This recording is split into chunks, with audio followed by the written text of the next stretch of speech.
Étienne Tshisekedi, bonjour. Bonjour. Ces dernières années, on croyait que vous étiez retiré de la politique, puis voilà, vous faites un retour en fanfare. Qu'est-ce qui vous a décidé à reprendre le combat? Bon, mon silence n'était que le temps nécessaire pour me soigner en Belgique. Et dès que la santé me l'a permis, c'est comme ça que j'ai repris mon travail habituel, ma mission que je crois être celle d'amener le peuple congolais à établir un état de droit chez lui. Vous n'avez jamais pensé à vous retirer de la politique? Non, tant que je n'ai pas fait cette mission-là, tant que j'ai la confiance de ce peuple-là, je ne pense pas me retirer. Et tant que j'ai la confiance de ce peuple-là, il va m'élire.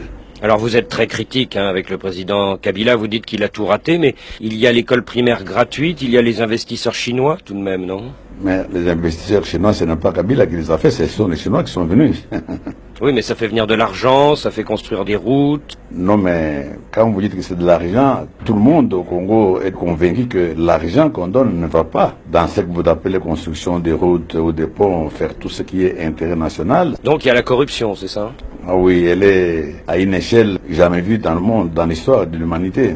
Et si vous êtes élu, qu'est-ce que vous ferez de mieux? Mais je commençais par une chose la plus simple, c'est de construire un État. Il y a un État quand il y a cette sécurité et juridique et physique, quand il y a la paix, quand il y a le travail, quand il y a des hôpitaux. Les seuls hôpitaux que nous avons, ce sont ceux que les Belges ont laissés en 1960. Donc quand il y a des routes de serve agricoles pour que les paysans n'aillent pas tous dans les villes et restent chez eux, parce que les routes peuvent les amener à écouler leurs marchandises sur le marché.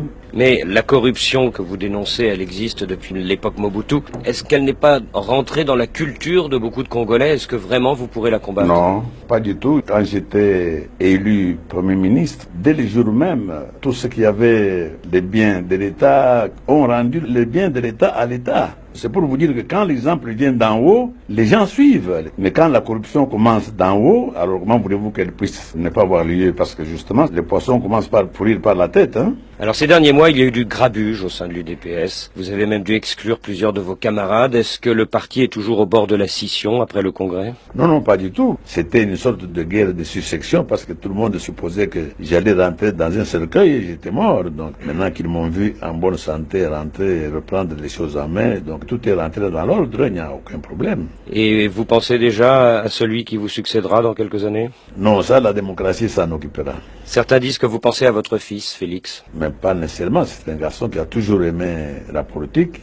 Je ne peux pas l'empêcher de le faire. Si la démocratie le choisit, je ne peux pas m'opposer. Mais si la démocratie ne le choisit pas, je n'en ferai pas un problème. Donc c'est les militants qui décideront? Absolument. Dans un congrès extraordinaire. Étienne Tshisekedi, votre parti est très implanté dans le Kasaï, au centre du pays. C'est sa force, mais est-ce que ce n'est pas aussi sa faiblesse? Mais pas du tout. Depuis toutes ces dictatures qui ont suivi Mobutu, il y a un silence ici qui est le fruit du terrorisme qui est exercé chaque jour sur la population. C'est comme ça que vous avez l'impression que dans les autres provinces, il n'y a pas la même implantation. Mais maintenant que le Congolais commence à chasser la peur, venez voir maintenant ce qui se passe dans mon congrès. Les délégations sont venues de tous les coins de la République. Mais tout de même, est-ce que vous n'avez pas intérêt à faire alliance avec Jean-Pierre Bemba et Vital Kamerhe, par exemple, pour ratisser plus large à l'ouest comme à l'est du Congo? Ah mais c'est évident, quand j'ai ouvert le congrès de mon parti, mon premier discours était que j'ai fait un appel à toutes les forces acquises au changement. Mais même si je suis disposé à faire appel à d'autres partis, mais l'UDPS s'est battu 30 ans pour d'abord gagner les élections.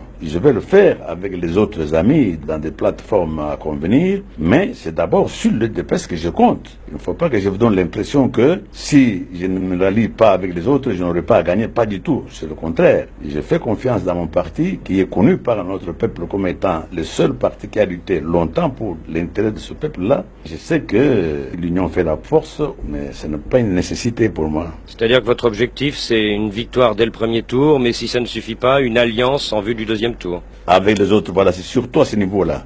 Il y a 4 ans, vous avez boycotté la dernière présidentielle parce que vous avez estimé que la communauté internationale avait choisi son candidat à l'avance et que le jeu était truqué. Est-ce que vous êtes sûr que les choses ont changé depuis? Oui, je viens d'arriver de presque 3 ans en Occident. Je sais que beaucoup de ceux qui avaient été impliqués dans ces choix sont maintenant déçus, justement, par leur poulain. Et je crois que maintenant, ils n'ont plus de motif d'être zélés pour continuer la triche. Ils vont absolument laisser le jeu démocratique c'est joué normalement. Et c'est ce que vous avez demandé au conseiller de Nicolas Sarkozy que vous avez rencontré discrètement à Paris il y a un mois?